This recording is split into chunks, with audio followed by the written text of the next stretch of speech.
क्या ब्रिक्स इजलास 2024 में भारत रुकनियत के लिए पाकिस्तान की हिमायत करेगा? हलवा पकाओ।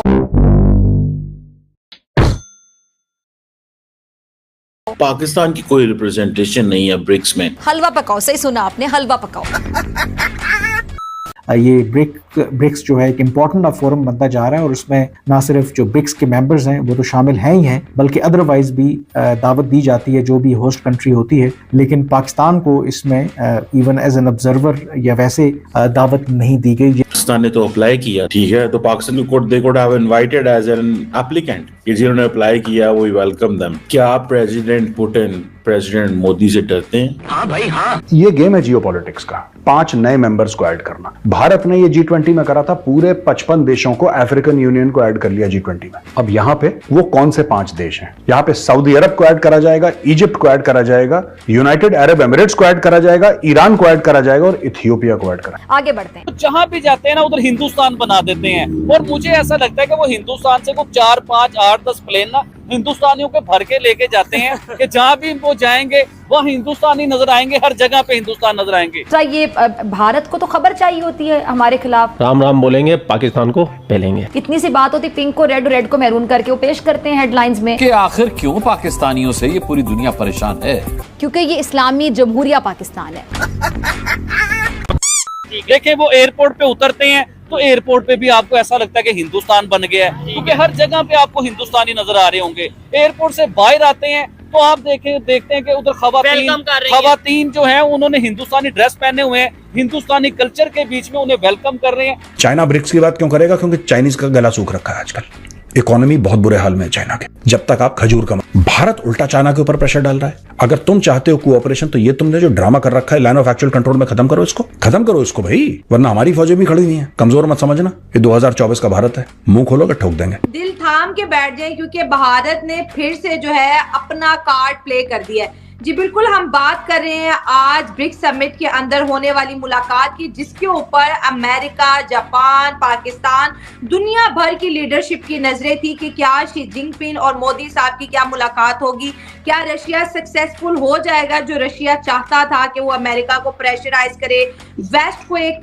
सीक्रेटली मैसेज दे कि आप जितने भी सैंक्शन 15,000 16,000 के करीब सैंक्शन अगर आप रशिया पे लगाते हो तो रशिया स्मार्टली जो है ब्रिक्स से एक मैसेज क्या देने वाला है। तो मैसेज ये आया है कि 5 साल के बाद मोदी साहब और शी जिनपिंग ने 50 मिनट की मुलाकात की और ये हाथ मिलाने के लिए 5 साल तक वेट करना पड़ा।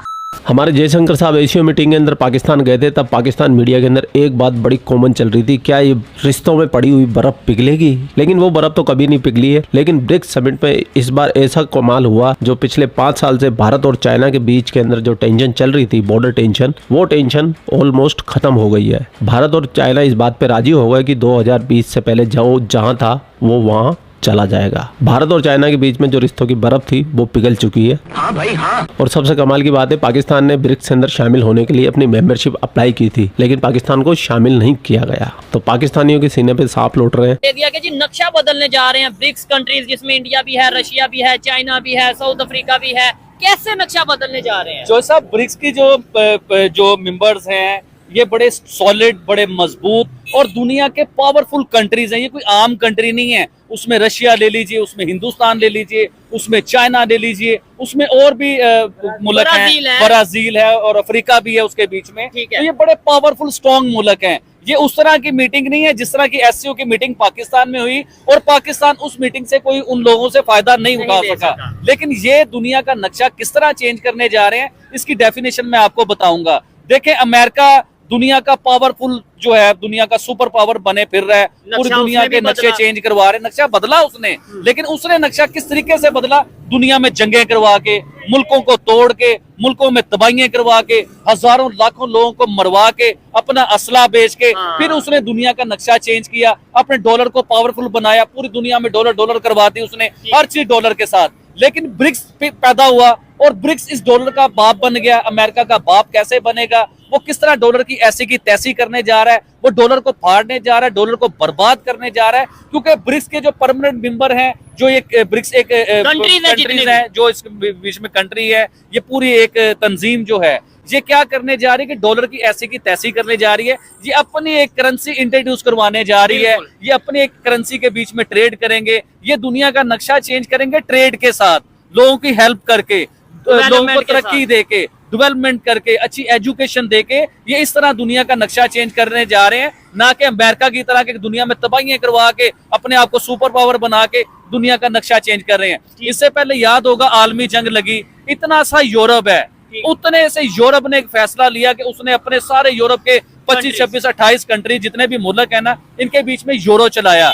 अब आप रशिया की तरफ आए, पूरा यूरोप एक तरफ और रशिया एक तरफ, उससे बड़ा नहीं है यूरोप। मेरे ख्याल से, मुझे ये लगता है कि रशिया से बड़ा यूरोप नहीं है, हिंदुस्तान से बड़ा यूरोप नहीं है, चाइना से बड़ा यूरोप नहीं है। लेकिन यूरोप डॉलर की ऐसी की तैसी कर सकता है कि उसने अपना यूरो चलाया, डॉलर नहीं चलाया अपनी कंट्री के तो बीच ये में। सब कंट्रीज जब मिलकर करेंगे तो फिर तो अगर ये वाकई में अपनी करेंसी बना लेते हैं, तो मैं ये समझता हूँ कि वाकई दुनिया में डॉलर की वैल्यू, जो हर चीज ट्रेड इंटरनेशनल यानी करेंसी ही डॉलर है, हर चीज जो सी है वो ट्रेड हो रही है डॉलर के अंदर, तो फिर तो वर्थ खत्म हो जाएगी। बहुत से कंट्रीज हैं, इवन आपने तो बोला ना 5 जो से परमानेंट मेंबर हैं, जाहिर बात है 5 परमानेंट मेंबर हैं ब्रिक्स के, लेकिन जब ट्रेड अगर ब्रिक्स की करेंसी में होगी तो जो ऑब्जर्विंग मेंबर होंगे या जो इस ब्लॉक का हिस्सा होंगे वो सब फिर इसी में ट्रेड करेंगे। इंडियन करेंसी जो है ना, मुझे तो लगता है कि ब्रिक्स की आने वाली जो करेंसी है वो इंडियन करेंसी ना बन जाए। और इससे मैं शॉर्ट या मैं परेशान या मेरे लिए कोई नई बात नहीं होगी, इसकी डेफिनेशन भी बताते हैं कि किस तरह मैंने ये बात कर दी कि ब्रिक्स की जो है इसकी करेंसी बनेगी वो इंडियन रुपए की करेंसी बनेगी। किस तरह बनेगी?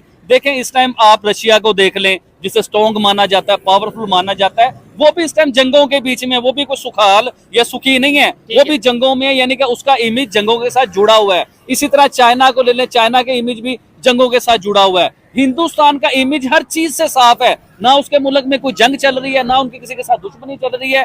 वो अपने बासानी तरीके से अपने मुल्क को तरक्की करवा रहे हैं, अपनी इकोनॉमी को बेहतर कर रहे हैं, अपनी करेंसी को बेहतर कर रहे हैं, अपनी फॉरेन पॉलिसी को, अपने रिलेशन को बेहतर कर रहे हैं। डेफिनेटली इस बात से मैं एग्री करता हूँ कहीं ना कहीं। अदरवाइज अगर देखा जाए, इस टाइम पावर की बात की जाए, ये मेरी पर्सनल ओपिनियन है कि भाई चाइना डेफिनेटली इकोनॉमी में इंडिया से बेहतर है, तो फिर अगर करेंसी होगी तो वो इंडियन रुपीज की बजाय चाइनीज या फिर रशियन करेंसी यूज हो सकती है, ठीक है। लेकिन यहाँ पे मैं ये कहना चाहूंगा, आबिद भाई आप क्या समझते हैं कि इंडिया के प्राइम मिनिस्टर का जिस तरीके से वेलकम किया गया? मैं वेलकम की बात बाद में करूंगा, सबसे पहले करेंसी की बात के ऊपर आइए। हिंदुस्तान का अभी भी काफी ऐसे मुल्क है जिसमें हिंदुस्तानी रुपीस के साथ उनकी ट्रेड हो रही है। ब्रिक्स में पाकिस्तान ने भी ऑफ कोर्स ख्वाहिश का इजहार किया अपना इसमें शामिल होने के लिए, और पाकिस्तान ने कुछ अर्सा पहले ही बाकायदा तौर पर इसमें मेंबरशिप हासिल करने के लिए बाकायदा तौर पर दरख्वास्त दी थी।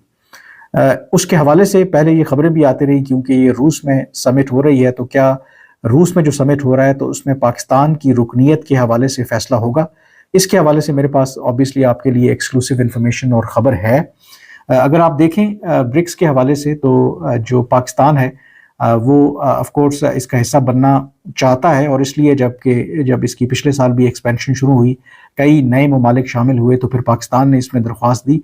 फैसले इसमें कंसेंसस के साथ किए जाते हैं, यानी कि जो एग्जिस्टिंग मेंबर्स हैं तमाम के दरमियान इत्तेफाक राय होना चाहिए, तभी जो इसकी रुकनीत है कोई मुल्क हासिल कर सकता है। जो रूस जब इसकी नुमाइंदगी, ऑफ कोर्स जब उसके पास सदारत है, उसकी मेज़बानी कर रहा है, और अगर आप देखें कि रूस के डिप्टी प्राइम मिनिस्टर और फिर उसके बाद उनके जो प्राइम मिनिस्टर्स हैं उन्होंने विजिट किया, और उसमें उन्होंने इसी ख्वाहिश का इजहार किया, रादर पाकिस्तान की जो मेंबरशिप की कोशिश है उसको उन्होंने इंडोर्स किया और सपोर्ट किया, और कहा कि वो चाहते हैं कि पाकिस्तान इसका हिस्सा बने। चीन पहले ही पाकिस्तान को सपोर्ट करता है कि पाकिस्तान इसका हिस्सा बने, तो रूस की हिमायत के बाद ये समझा जा रहा था कि शायद जो काजान में ये समिट हो रहा है तो इस मौके के ऊपर पाकिस्तान के बारे में कोई फैसला होगा। लेकिन जो मेरी पाकिस्तान के सिफारती ज़राए से बात हुई है, तो कम से कम इस समिट में पाकिस्तान को रुकन या इसकी रुकनीत मिलने का कोई इम्कान नहीं है, ना ही जो पाकिस्तान की रुकनीत है या किसी और मुल्क की इस वक्त एजेंडे में शामिल है। ये दफ्तर खारजा के ज़राए ने कन्फर्म किया है कि जो खबरें वैसे चल रही हैं कि शायद पाकिस्तान की रुकनीत हो जाएगी और पाकिस्तान के हवाले से फ़ैसला किया जाएगा, तो ज़राए ने मुझे यही बताया कि आम तौर पर इस तरह के जब फैसले लिए जाते हैं तो वर्किंग लेवल के ऊपर पहले ही होमवर्क कर लिया जाता है, और जो समिट के ऊपर जब डिसीजंस होते हैं तो उसको जो लीडर्स होते हैं वो सिर्फ स्टैंप करते हैं। तो उसके हवाले से जो मेरी ज़राए से बात हुई है, पाकिस्तान के हवाले से अभी तक कोई